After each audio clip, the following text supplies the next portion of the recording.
قالوا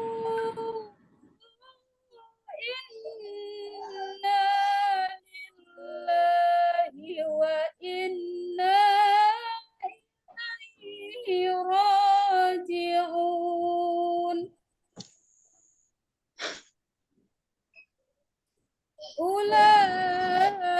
أولئك عليهم صلوات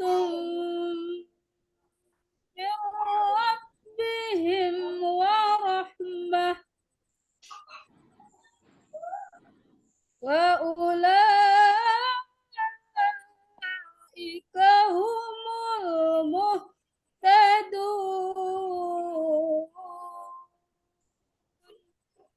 Sadaqallahul azim.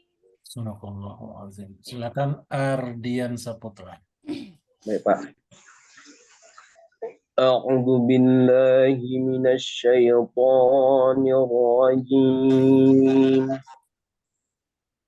Bismillahirrahmanirrahim. Alif Lam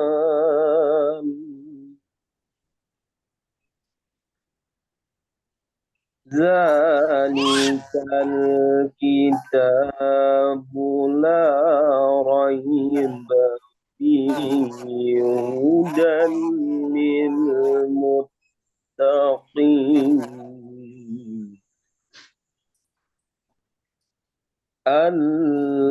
alladzina yu'minuna bil ghaibi wa yuqimuna الصلاة ومما رزقناهم ينفقون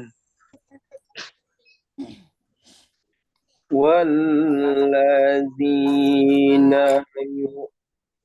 يؤمنون بما أنزل إليك وما أنزل من قبلك وبالآخرة هم يوقنون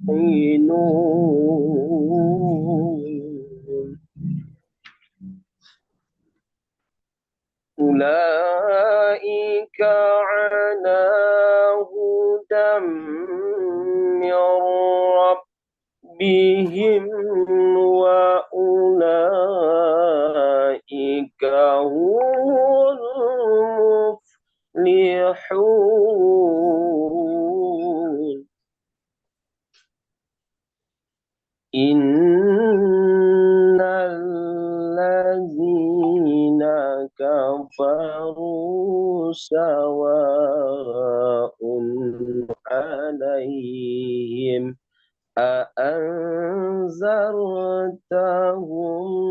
أم لم تنذرهم لا يؤمنون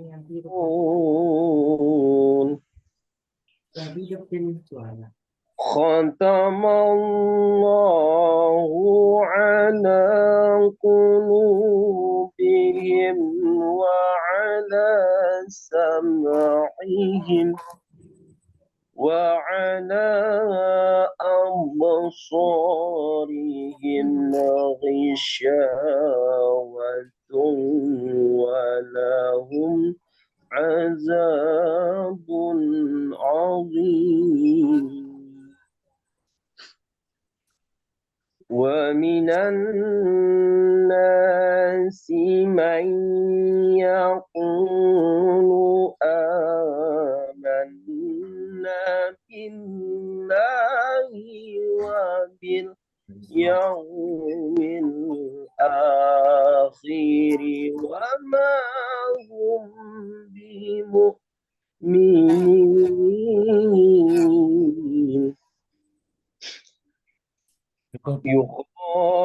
يخادعون الله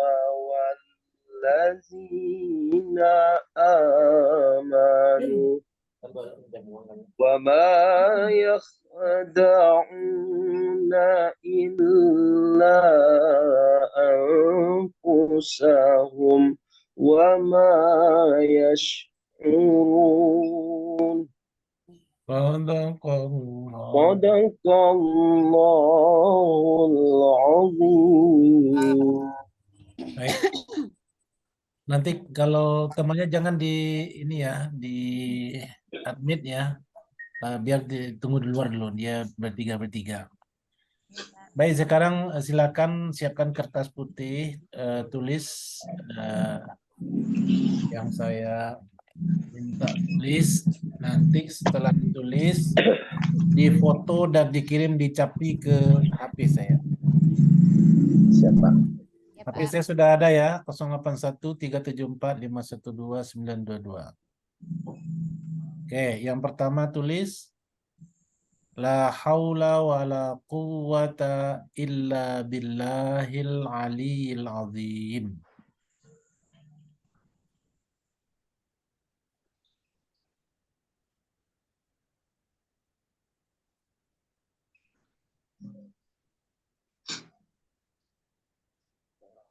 La haula.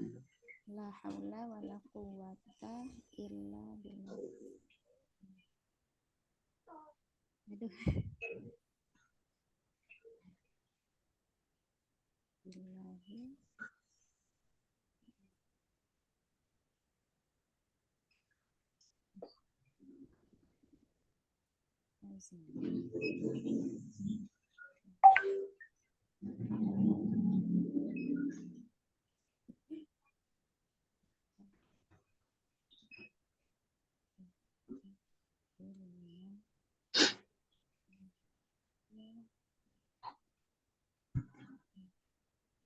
Sudah? Sudah, Pak. Yang kedua, Assalamualaikum warahmatullahi wabarakatuh.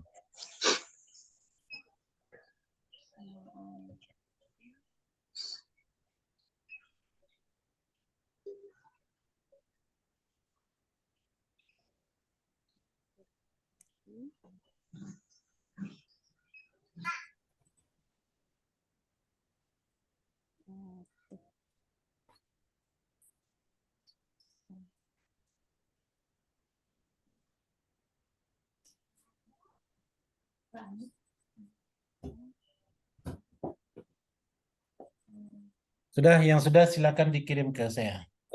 Di foto dan kirim ya. Ya, Pak.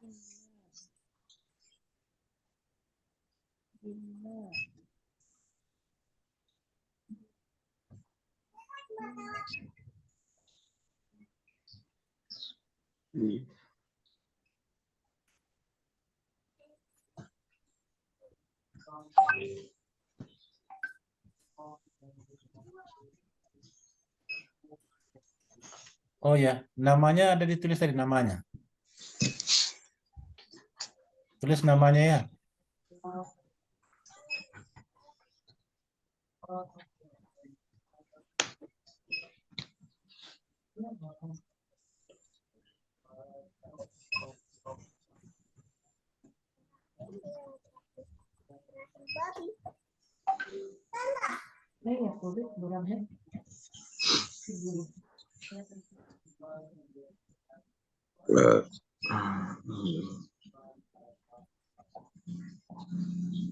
Ya, oke. Imelda sudah. Si Salah. Siri Zeki lagi ya. Sri Reski. Banyak salahnya.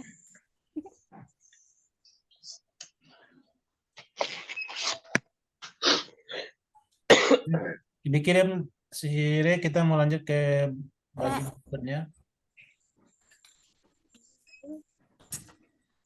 Foto dulu sebentar, Pak. Ayo kita mau lanjut bagian berikutnya.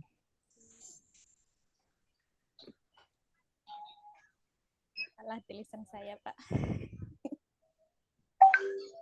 Oh, fotonya ini lama. Dah, Ya, Pak. boleh kirim. Kirim ke grup. Jangan ke grup, ke Japri. Japri. Oh ya Pak, ya Pak. Ambil di grup tuh nomor apa tuh, Bu? Baik, kita masuk ke bagian berikutnya. Dalam penyusunan dalam apa namanya pelaksanaan pembelajaran kita menggunakan atau pernah mendengar beberapa teori yang berkaitan dengan belajar atau teori belajar. Silakan Anda kemukakan apa yang Anda pahami, apa saja teori-teori belajar tersebut. Silakan dimulai dari Imelda dulu. Ya Pak. Adapun teori belajar itu terdiri dari 4 poin. Yang pertama behavioristik, yaitu melihat motivasi sebagai sebuah usaha untuk memenuhi fisiologis. Kemudian humanistik, yaitu melihat tingkah laku manusia sebagai campuran antara motivasi tinggi atau rendahnya. Kemudian yang ketiga, konstruktivisme, yaitu penggunaan alat berpikir seseorang yang berkaitan dengan pengaruh lingkungan. Dan yang terakhir yaitu yang keempat, kognitif, yaitu lebih mementingkan proses daripada hasil. Seperti itu Pak, terima kasih. Sire, silakan. Ya Pak. Silakan. Maaf Pak, tadi saya memotong, nggak dengar tadi apa pertanyaannya Pak. Ada beberapa teori belajar. Silakan apa yang Anda pahami. Silakan dijelaskan. Ya baik Pak. Teori belajar yaitu yang pertama behavioristik. Behavioristik ini adalah belajar mengubah tingkah laku, belajar yang mengubah tingkah laku. Proses belajar yang mengubah tingkah laku ini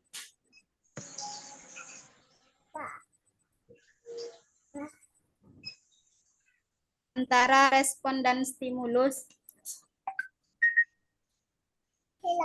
Kemudian yang kedua, kognitivisme. Kognitivisme yaitu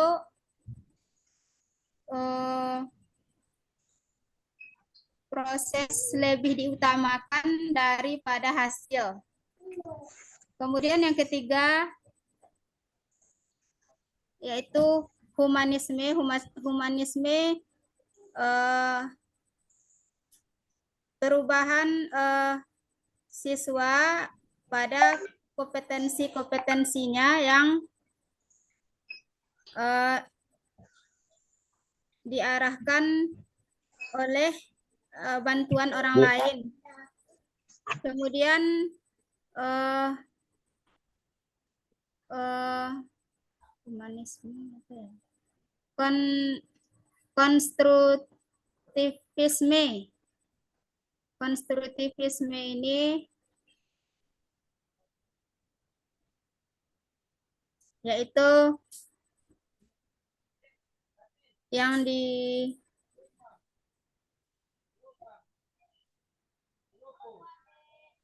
itu yang ingat saya Pak.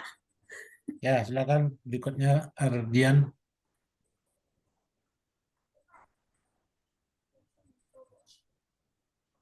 Mute, masih mute. Suara Ardian hilang suara. Lupa dia. Ada beberapa teori belajar, Pak. Yang pertama adalah teori behavioristik. Teori behavioristik adalah teori yang mengedepankan respon dan stimulus. Jadi belajar harus ada stimulus.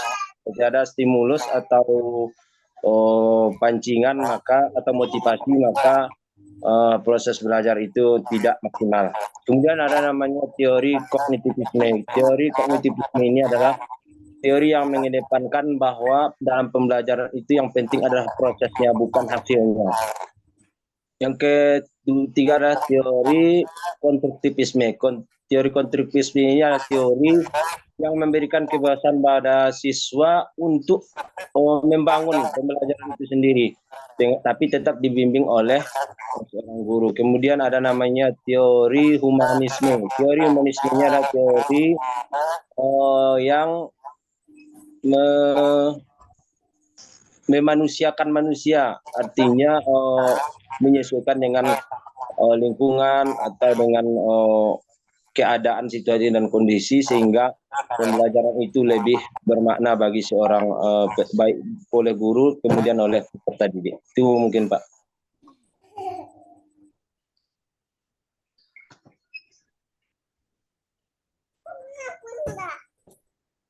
Tanya. Nggak dengar kita. Mbak? Audio Bapak itu, audio Bapak itu. Sudah. Nah, ya. Sekarang apa saja yang Anda ketahui tentang perangkat pembelajaran? Coba dijelaskan. Mulai dari Ardian dulu. Perangkat pembelajaran Pak. Perangkat pembelajaran ada silabus, ada RPP Pak, kalau nama saya sekarang dikomunikasikan modul ajar. Kemudian ada program semester atau program, ada juga program tahunan. Kemudian ada juga KKM di dalam pembelajaran. Kemudian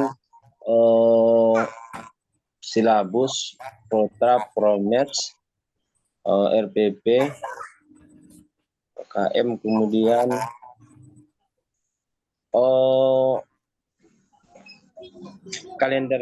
kalender pembelajaran dan hal-hal lain yang menunggu dalam pembelajaran. Mungkin itu Pak yang teringatnya Pak. Sri Rezeki ya. Ya Pak. Ya. Perangkat pembelajaran yaitu ada TP, CP, ATP, kemudian ini yang di dalam kurikulum Merdeka ya Pak. Ya. Prota, Promes, kemudian ada standar pendidikan.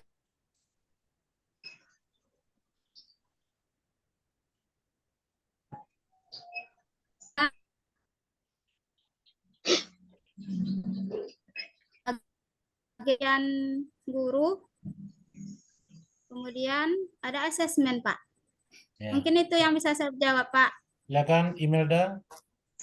Ya Pak, di perangkat pembelajaran itu sendiri ada berbentuk CP, kemudian TP, ATP, lalu modul ajar, kemudian buku teks pembelajaran, bisa juga ditambah dengan video pembelajaran Pak. Bunda. Sudah? Iya Pak. Sekarang Rizky.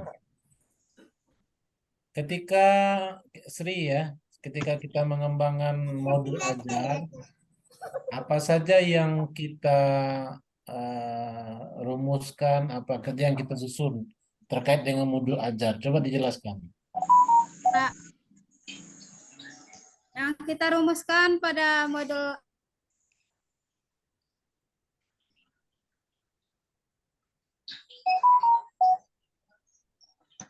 Ini sinyalnya tidak bagus ini, Sri. Sekolah, nama satuan pendidikan, kelas, semester, terus ada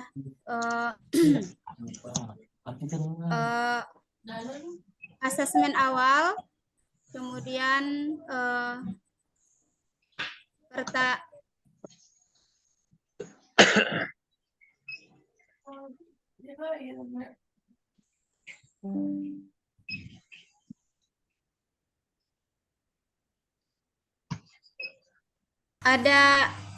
asesmen awal. Salah Pak, bukan asesmen awal. Ada kompetensi awal, ada pertanyaan pemantik, kemudian sarana prasarana, kemudian langkah-langkah pembelajaran, Terus asesmen. Itu yang bisa saya jawab, Pak. Silakan Imelda. Oh, baik, Pak. Dalam menyusun modul ajar itu sendiri, yang pertama yaitu identitas awalnya, kemudian yang kedua profil pelajar Pancasila, kemudian yang ketiga sarana dan prasarana, 4 model pembelajaran, tujuan pembelajaran, kemudian ATP atau indikator, lalu pemahaman bermakna, pertanyaan pemantik, kemudian kegiatan pembelajaran, evaluasi dan tindak lanjut. Seperti itu, Pak. Ferdian.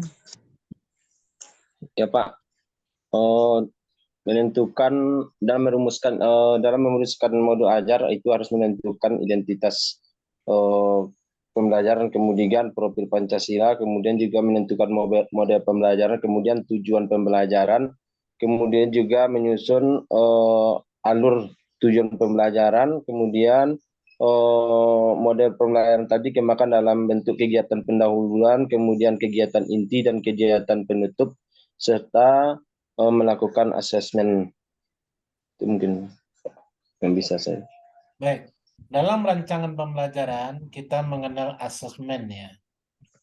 Apa saja asesmen yang Bapak Ibu ketahui dan apa prinsip-prinsip yang kita kedepankan dalam penyusunan asesmen dalam pembelajaran?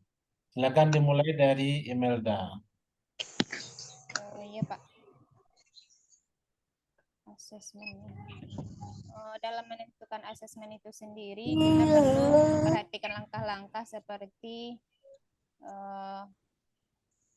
menentukan langkah-langkah indikator dari KD-nya, kemudian menggunakan kata-kata yang kata kerja atau operasional yang dirumuskan dalam bentuk kalimat yang jelas.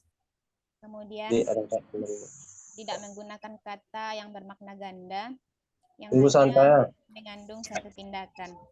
Lalu memperhatikan karakteristik dari mata pelajaran. Seperti itu, Pak. Ferdian. Ya Pak, yang saya ketahui tentang asesmen Pak, ada namanya asesmen sumatif, ada asesmen formatif. Kemudian dalam menyusun asesmen tersebut ada beberapa hal yang harus diperhatikan. Yang pertama, indikator dirumuskan dari KD, kemudian menggunakan KKO atau kata kerja operasional yang mudah dipahami. Kemudian tidak menggunakan kata yang bermakna ganda atau mempunyai dua makna yang menjadikannya sulit untuk dipahami. Kemudian hanya mengandung satu tindakan, kemudian memperhatikan karakteristik mata pembelajaran yang dilaksanakan. Rizky. Asesmen asesmen awal. Asesmen awal ini seperti pretest, kemudian ada asesmen pretest ini untuk mengetahui potensi kemampuan siswa. Itu biasanya diujikan pada untuk mengetahui kemampuan awal siswa. Kemudian asesmen formatif. Asesmen formatif bisa langsung di tengah-tengah jalan untuk mengetahui potensi siswa, apakah siswa mengerti dengan pelajaran yang kita berikan. Biasanya ini seperti ulangan harian. Kemudian yang terakhir yaitu asesmen sumatif, yaitu yang dilakukan pada akhir pembelajaran, seperti ujian untuk semester. Setelah selesai semester baru mendapatkan nilai rapor. Itu yang bisa saya jelaskan, Pak. Baik. Anda mungkin sudah mengenal P5PPRA ya. rancangan proyek P5 PPRA. Coba dijelaskan. Jelaskan terkait dengan P5 PPRA. Mulai dari Sri dulu.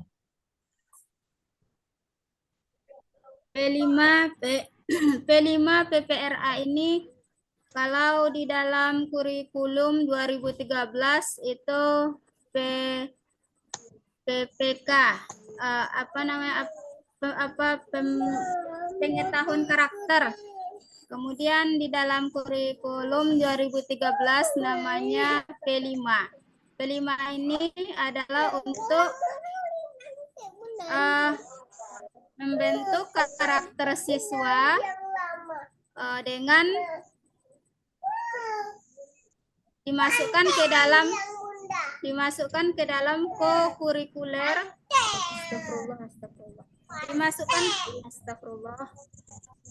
dimasukkan ke dalam kokurikuler. Kemudian apa ini P5 ini ada modulnya, kemudian dilaksanakan di sekolah, dan pada akhirnya nanti ada produknya.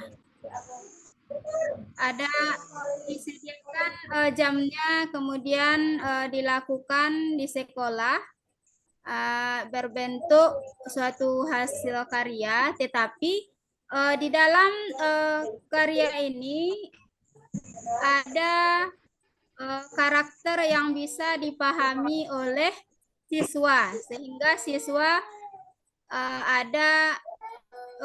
maksudnya sehingga siswa mengerti dengan arti dari kebersamaan, jiwa cinta kepada lingkungan, kemudian bertakwa kepada Tuhan Yang Maha Esa, kemudian mencintai lingkungan. Ini yang bisa saya sampaikan, Pak. Silakan Imelda. Baik, Pak.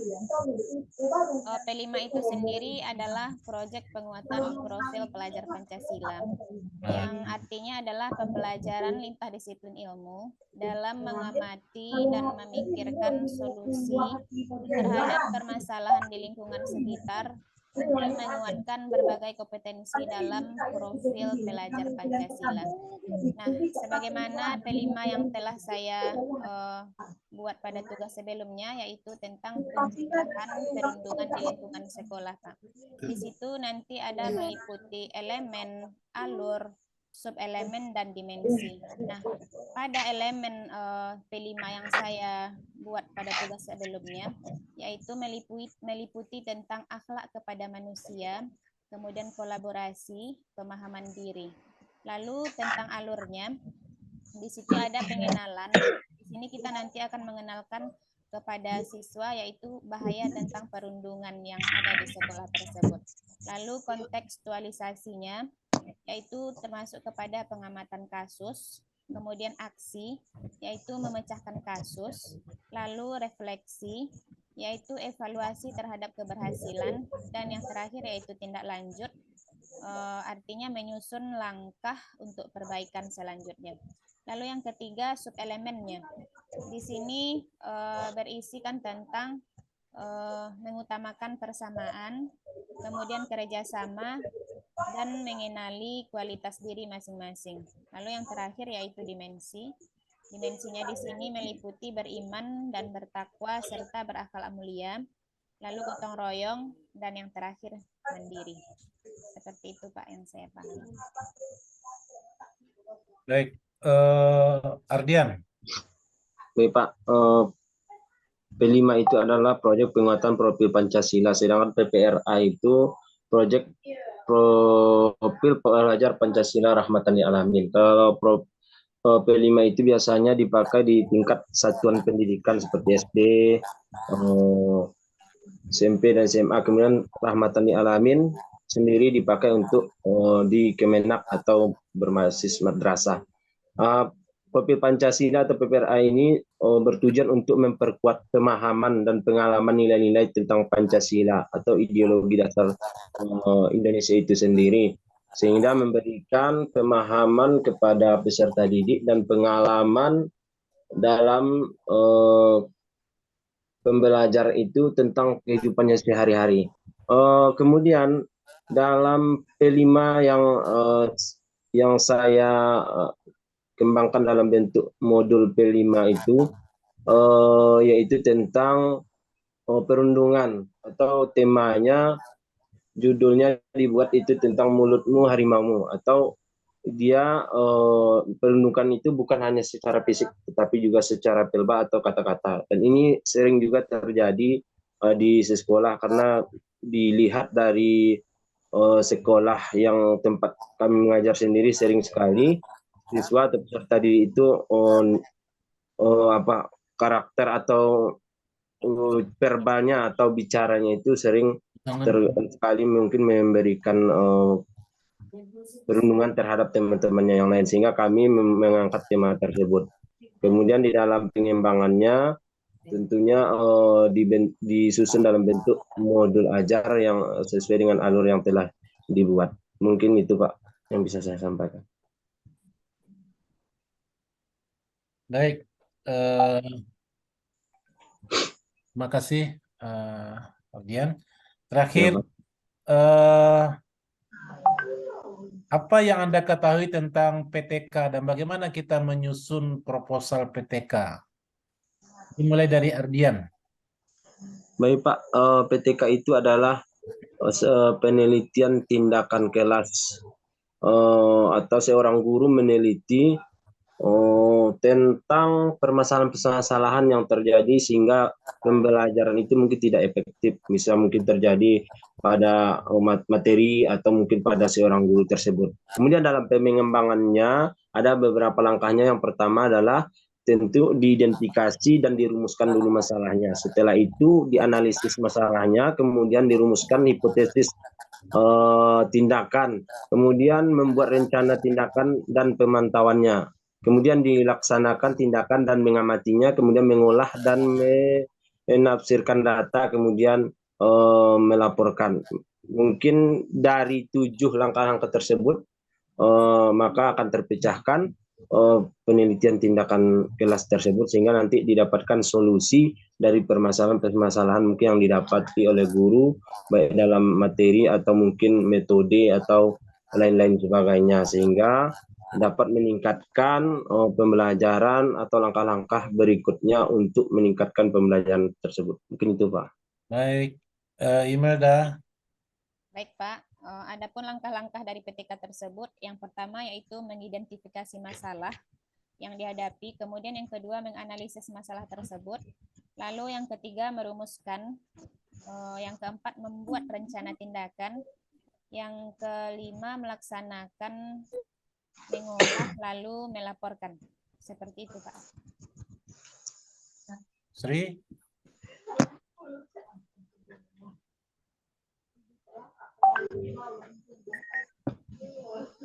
Sri, silakan.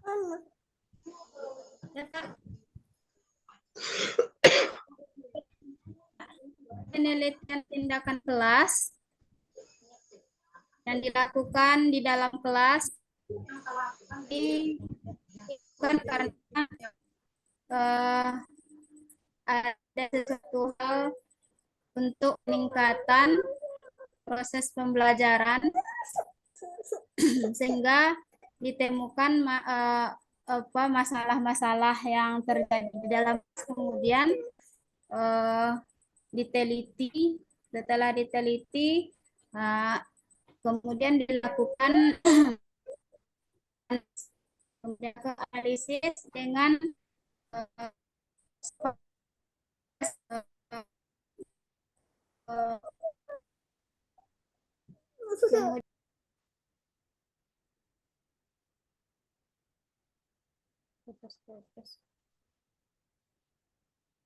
Oke, keluar lagi ya. Jadi nanti kalau ujian UP ini tidak bisa begini ya. Kalau UP itu sinyal kita harus kuat. Waktu putus-putus kayak ini, bisa dipastikan Anda tidak bisa lulus ya. Ini tuh Sinyal jauh. harus Kan, Pak. kuat dan tidak ada yang mengganggu. Sri, cukup Sri, Ya, Pak. cukup. Hilang jaring. Iya, kalau sudah ujian UP nanti tidak boleh seperti ini. Ini di mana nih? Di rumah?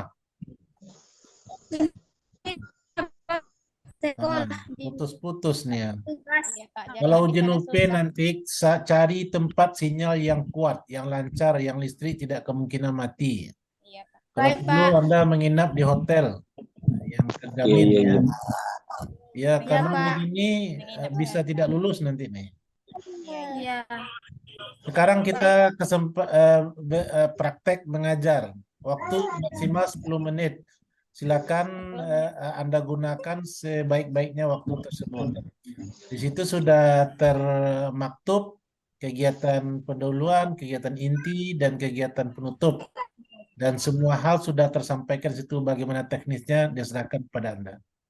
Silakan kalau mau recording, silakan recording karena Anda sudah menjadi co-host semua. Sudah saya. Dimulai dari Imelda, silakan. Aduh. Jangan lebih dari 10 menit ya. Ya, Pak. Assalamualaikum warahmatullahi wabarakatuh. Waalaikumsalam warahmatullahi wabarakatuh. Selamat pagi anak-anak Ibu. Selamat pagi, Bu. Bagaimana kabarnya hari ini? Alhamdulillah, sehat, Bu. Alhamdulillah ya. Anak-anak Ibu bertanya dulu, apakah tadi pagi sudah melaksanakan sholat subuh?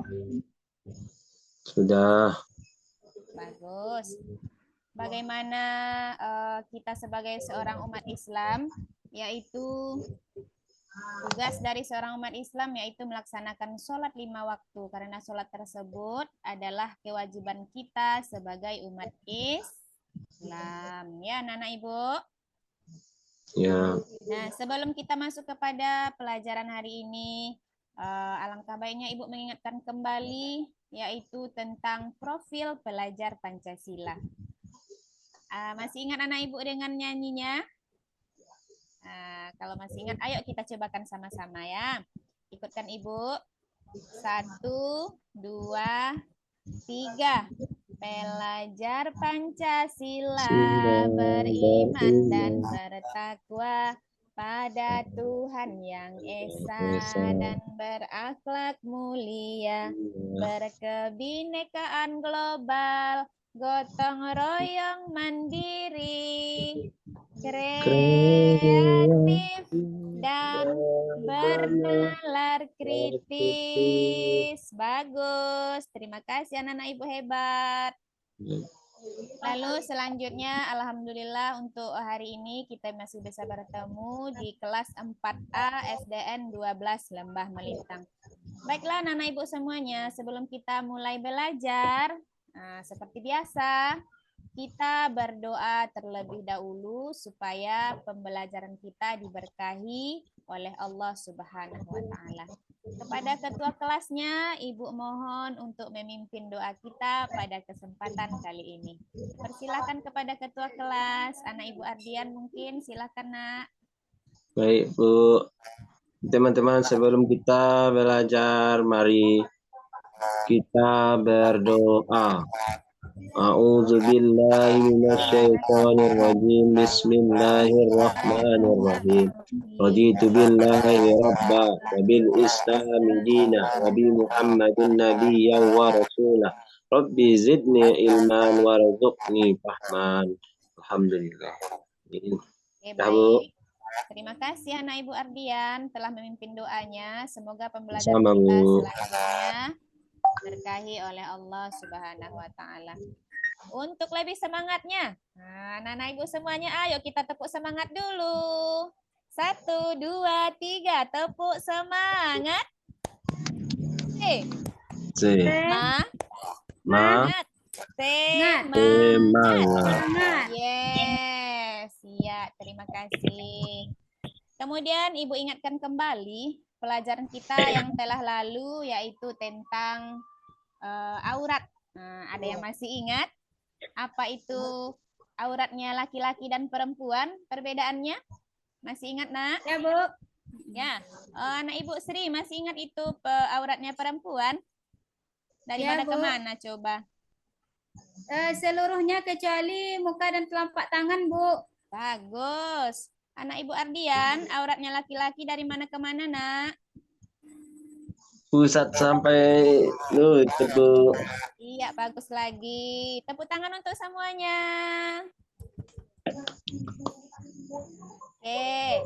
Nah, Ibu lihat di belakang itu masih ada yang kosong bangkunya. Apakah itu sedang di luar atau bagaimana, Nak? Sakit dia, Bu. Oh, sakit. Berapa orang yang sakit nih? Satu orang, dua, satu bangku Satu. kosong. Oh ya, satu orang sakit. Ya, terima kasih anak Ibu. Oke, baik. Perhatikan semuanya ke depan. Lihat Ibu baik-baik. Perhatikan. Pada pembelajaran kali ini kita mempelajari bab yang kelima, yaitu tentang kisah perjalanan Nabi Muhammad Rasulullah Shallallahu Alaihi Wasallam ke Madinah.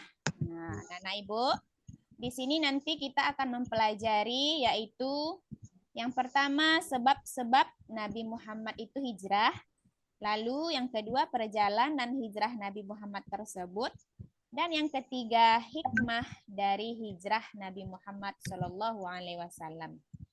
Anak-anak Ibu, sudah pernah mendengar kata-kata hijrah? Ya, sudah pernah, Nak? Sudah, Bu. Apa itu hijrah? Nah, hijrah itu sendiri adalah berpindah. Artinya berpindah dari tempat satu ke tempat yang lainnya. Nah, begitu juga dengan perjalanan Nabi Muhammad ke Madinah. Artinya, di sini ada sebab-sebab Nabi Muhammad itu sendiri berhijrah ke Madinah. Dengarkan Ibu, yang pertama, dakwahnya Rasulullah di Mekah itu kurang berkembang. Nah, kenapa? Karena penolakan dari kaum kafir Quraisy yang tidak senang terhadap ajaran Nabi Muhammad pada waktu itu. Nah, itu yang pertama. Lalu yang kedua apa? Yang kedua, peristiwa Baiat Aqabah. Nah, kemudian ditambah lagi penduduk Madinah itu sendiri yang meminta Nabi Muhammad untuk segera datang ke Madinah. Nah, lalu mereka berkata mereka senantiasa ingin membantu dakwahnya Nabi Muhammad tersebut.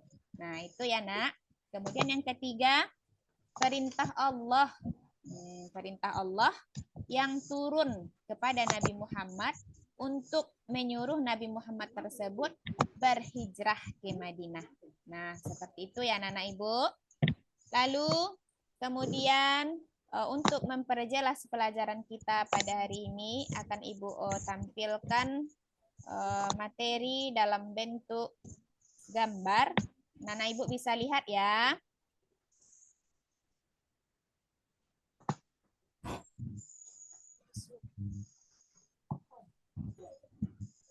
Nah, sudah nampak tadi, Nak? Belum, Bu. Sudah, Nak? Sudah, Bu. Ya, seperti itu penjelasannya. Sampai di sini ada yang ingin bertanya, Nak? Oke, baik. Kalau tidak ada yang ingin bertanya, Ibu lanjut kepada penugasan ya. Penugasannya di sini akan Ibu bagi anak-anak Ibu menjadi beberapa kelompok. Nah, lalu di dalam kelompok tersebut nanti akan Ibu bagi anak-anak Ibu menjadi 4 kelompok karena kita berjumlah 12 orang ya. Nah, di sini ada tugas yang akan anak-anak Ibu lakukan antar kelompok ya. Setiap kelompok menuliskan 1 pertanyaan tentang kisah perjalanan Nabi Muhammad. Jadi artinya masing-masing kelompok membuat 1 pertanyaan tentang kisah perjalanan Nabi Muhammad tersebut. Kemudian, lalu pertanyaan tersebut ditukar antar kelompok. Ibaratnya kelompok 1 bertukar dengan kelompok 2 atau kelompok 2 dengan kelompok 3. Kemudian setiap kelompok itu menjawab dari pertanyaan yang diterima. Setelah dijawab, masing-masing perwakilan kelompok atau ketua kelompok itu nanti maju. Ibu minta maju ke depan untuk membacakan hasil dari jawaban masing-masing kelompok tersebut. Nah, seperti itu ya, Nak. Ada mengerti, sayang? Lari awak. Baik, kalau begitu silakan dikerjakan. Ibu tunggu paling lama 15 Habis apa menit. nya? Baterainya tolonglah anak bah. Bunda tak sosak nak. Sudah selesai tugasnya, Nak? Sudah, Bu. Tolong. Iko hain Oke, dong. baik. Lagi sebentar. Kemudian Ibu minta kepada kelompok 1 untuk maju ke depan membacakan hasil dari jawaban yang telah didiskusikan oleh kelompoknya tadi. Iya, bagus sekali jawabannya. Tepuk tangan lagi untuk semuanya. Baik. Bagus sekali. Kelompok 2, kelompok 3, Pancas. dan Pancas. kelompok 4. Pancas. Ibu lihat semuanya sudah hampir bisa memahami dari pelajaran kita pada kesempatan kali ini. Dari pelajaran hari ini dapat kita ambil kesimpulan bahwasanya adapun yang dimaksud dengan hijrah itu yaitu perjalanan berkaitan dengan pembelajaran kita hari ini, perjalanannya Nabi Muhammad Rasulullah SAW dari Mekkah ke Madinah. Nah, anak-anak Ibu, ada yang ingin ditanyakan lagi? Kalau tidak ada yang ingin ditanyakan, pembelajarannya kita tutup. Ada yang ingin ditanyakan, Nak? Tidak, Bu. Paham, Bu. Oke, baik. Anak-anak Ibu, untuk pembelajaran selanjutnya yaitu kita akan mempelajari tentang hikmah dari kisah hijrahnya Nabi Muhammad tersebut. Jadi, Ibu mohonkan kepada anak-anak Ibu agar belajar lagi di rumah, diulangi pelajaran kita pada hari ini, karena sebagaimana kata pepatah, lanca kaji dek diulang, pas jalan dek ditampuh. Terbalik, pas jalan dek ditampuh, lanca kaji dek diulang. Nah, seperti itu ya, Nak. Untuk pelajaran hari ini mungkin Ibu cukupkan sampai di sini. Jika ada tadi salah kata, Ibu mohon maaf. Jangan lupa belajar di rumah. Ibu akhiri dengan wabillahi taufik wal hidayah. Wassalamualaikum warahmatullahi wabarakatuh. Waalaikumsalam warahmatullahi wabarakatuh. Yang kedua, Ibu Sri. Baik, Pak.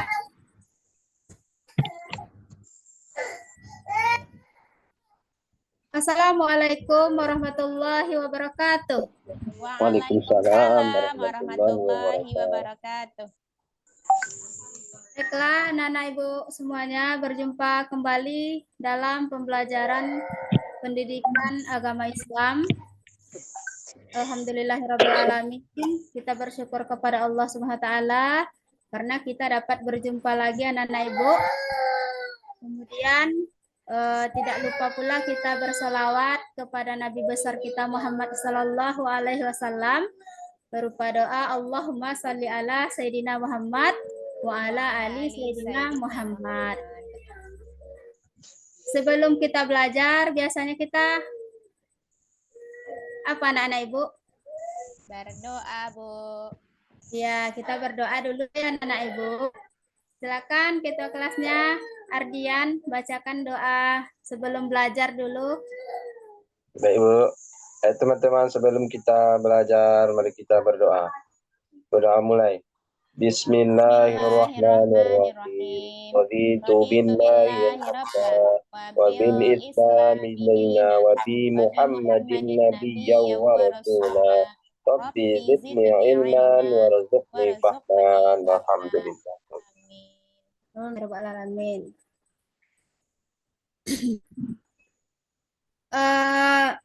apakah anak-anak Ibu semuanya sudah sarapan? Sudah, Bu. Sudah, Bu. Sudah sholat subuh tadi? Sudah, Bu. Nah, alhamdulillah. Itu yang bagus ya anak-anak Ibu. Kita harus sholat subuh. Nah, supaya pelajaran yang diberikan guru itu masuk ke dalam pemikiran kita sehingga kita dapat ilmu. Karena subuh itu adalah sholat yang paling susah untuk dilakukan anak-anak Ibu. Karena berat dalam keadaannya, baru kita bangun, kemudian kita mandi, langsung kita berwudu dan sholat. Itulah anak Ibu, berat itu ya, tapi pahalanya sangat luar biasa sekali. Iya. Nah,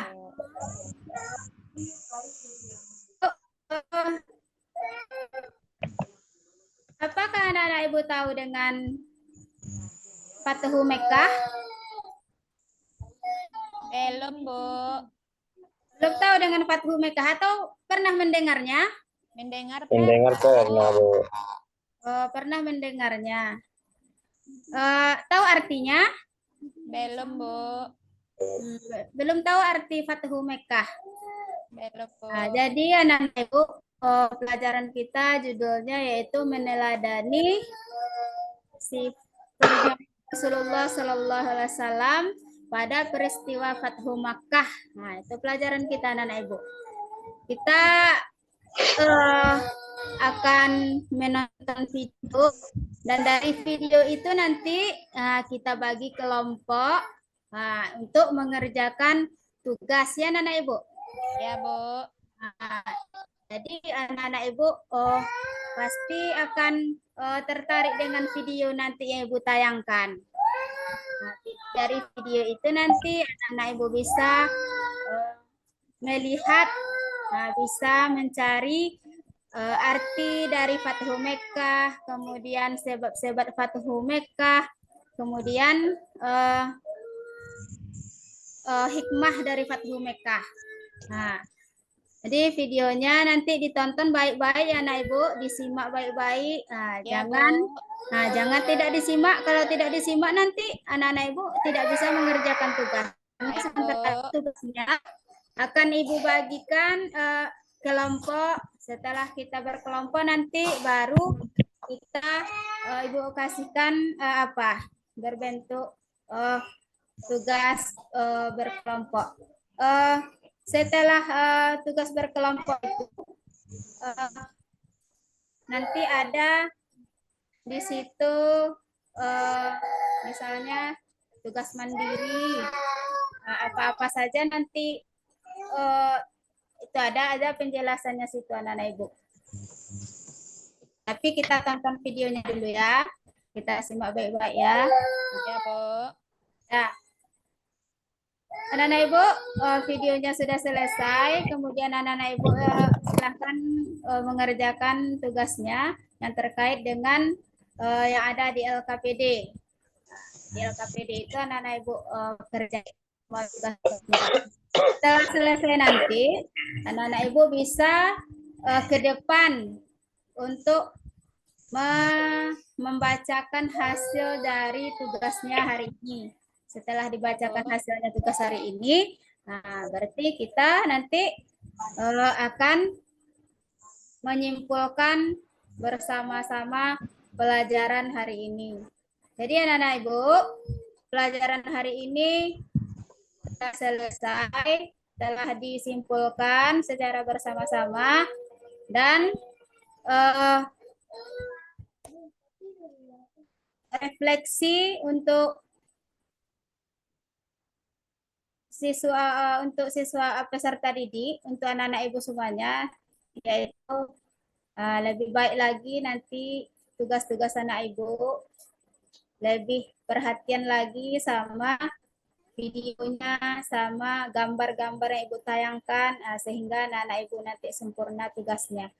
Bagaimana pelajaran hari ini anak-anak Ibu? Apakah menyenangkan? Menyenangkan, Bu. Ya. Baiklah anak-anak Ibu, Ibu tutup pelajaran kita pada hari ini dengan mengucapkan Assalamualaikum warahmatullahi wabarakatuh.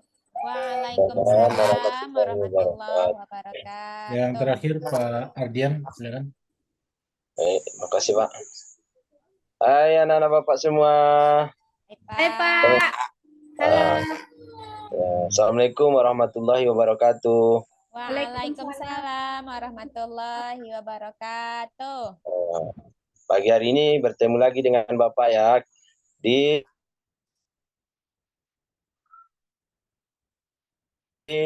pelajaran Bapak biasanya mengajar. Masih semangat semuanya? Semangat Pak. Masih semangat anak-anak? Alhamdulillah Pak, sehat. Sebelum kita mulai pembelajaran, itu kita harus semangat, kita semangatkan diri kita, yaitu dengan kalau kau senang hati ya. Kalau kau senang hati tepuk tangan. Kalau kau senang hati tepuk tangan. Kalau kau senang hati, mari kita lakukan. Kalau kau senang hati, siap belajar. Oke. Oke. Terima kasih anak Bapak semua. Ya Pak. Kita lanjutkan. Kita ambil absennya, kita cek kehadirannya. Baik. Imelda. Hadir Pak. Sri Reski Handayani. Hadir Pak. Alhamdulillah semuanya hadir. Dan sehat semuanya anak Bapak semua ya. Oke, baik. Kita lanjutkan pembelajaran kita hari ini. Sebelum Bapak mulai pembelajaran, Bapak ingin menanyakan kepada anak Bapak semua, anak Bapak kira-kira memiliki saudara perempuan atau saudara laki-laki atau kakak atau abang itu? Saudara perempuan, saudara laki-laki, ada Pak. semuanya Pak. Oh ada. Iya. Kira-kira ada enggak beda anak Bapak yang sekarang dengan kakak, dengan apa yang terjadi perbedaan yang nampak oleh anak Bapak kira-kira? Kakak semakin besar Pak. Oh, makin besar. Iya. Tinggi. Iya. Bagus. Kemudian Imelda? Sama Pak. Beda enggak dengan Imelda atau dengan Sri Reski kira-kira? Beda. Jadi kakak saya cantik Pak. Iya. Sri Reski juga cantik. Kemudian pelajaran kita hari ini dari yang Bapak tanyakan tadi, kira-kira bisa anak Bapak tebak apa pelajaran kita hari ini? Tidak, Kalau anak Pak. Bapak kan kecil, masih SD. Kalau yang kakak itu gimana kira-kira? Disebut dengan orang apa? Orang dewasa. Bagus. Itu pelajaran kita hari ini. Dalam bahasa Indonesia itu dewasa, tapi dalam bahasa pelajaran kita itu usia balik. Nah, tepuk tangan Bu untuk Pak Imelda semuanya. Baik, materi kita hari ini adalah tentang menyambut usia balik. Ya, Jadi Pak. itu tadi ya, balik itu adalah dewasa. Kan nampak itu perbedaan. Oh iya. Pak. Ya. Baik anak Bapak semuanya, kita lanjutkan. Bapak hari ini tidak terlalu banyak menjelaskan. Bapak hanya akan memberikan slide atau materi dalam bentuk PowerPoint. Di sana nanti ada pengertian balik secara ilmu fikih, ada secara ilmu biologi, kemudian ada tanda-tanda balik secara ilmu biologi dan fikih, kemudian ada tentang kewajiban setelah usia balik. Nah, kira-kira nanti anak Bapak perhatikan PTT yang Bapak siapkan materi. Ini sudah Bapak print, dapat tunjukkan dia dalam bentuk slide, Bapak berikan, Bapak print dan Bapak berikan kepada setiap anak Bapak semua ya. Ya, Pak. Nanti kalau ada yang tidak mengerti ditanyakan. Nah, kemudian anak Bapak semuanya silakan dibaca, kasih waktu selama 15 menit untuk membacanya dan memahaminya. Nanti akan kita bahas kembali. Baik, Bapak kira-kira sudah selesai dibaca? Sudah, Pak. Pak. Sudah baik, alhamdulillah ya. Kemudian akan memberikan tugas dalam bentuk LKP. Kita bagi karena kita ada 16 orang, kita bagi menjadi 4 kelompok. Satu kelompok itu adalah 4 orang.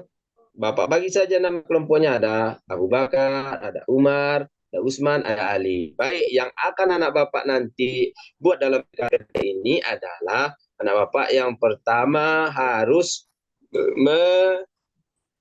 mencari tentang memasukkan ke dalam kotak yang sudah Bapak sediakan ini, yaitu pengertian balik ilmu fikih dan biologi. Kemudian yang kedua, tanda-tanda balik dalam ilmu fikih dan biologi. Kemudian ada tanda-tanda ilmu biologi, kemudian kewajiban setelah memasuki. Jadi ada 4 yang Bapak sediakan, tolong diisi. Nanti setiap kelompok akan berdiskusi menampilkan hasil dari lembar kerja yang Bapak sediakan, mulai dari Abu Bakar, Umar, Usman, dan Ali. Dan setiap kelompok nanti tampil, ada yang menanggapi, ada yang memberi masukan, dan lain. Kita aktif dalam berdiskusi. Siap Anda Bapak semua? Siap, Ya, Pak. Pak. Bagus, semangat. Semangat, Pak. Sekali tepuk semangat. Semangat. Semangat. Baik. Bapak kasih waktu 15 menit untuk mengerjakan. Baik, Pak. Baik, Pak. Kerjakan dengan baik, berkompak. Baik, sudah selesai kira-kira, nah Bapak? Sudah, Sudah, Pak. Nah, alhamdulillah, silakan dikumpulkan. Kemudian Bapak akan menunjuk kelompok yang pertama. Jangan ditunjuk ya, ke Bapak serahkan siapa yang mau tampil pertama, kelompok yang berani, ayo. Saya, Saya, Pak. Kelompok Usman, silakan. Bagus. Pak.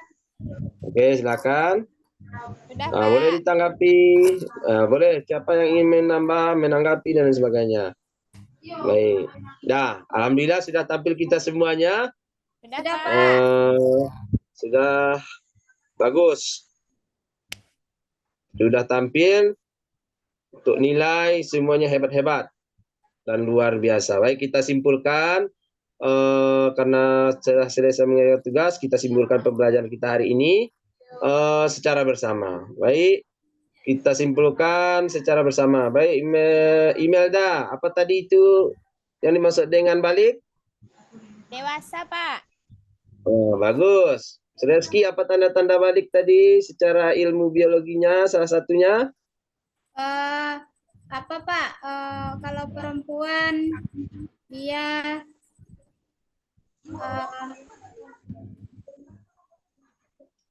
Haid. halus Ya. kulitnya.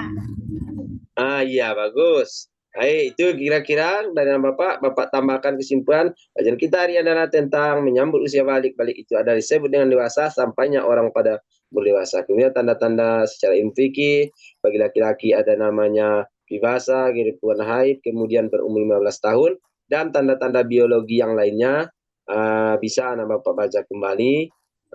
Dan itu mungkin pelajaran kita hari ini. Bagaimana pelajaran ini dengan Bapak kira-kira? Menyenangkan, Ada Pak. gimana?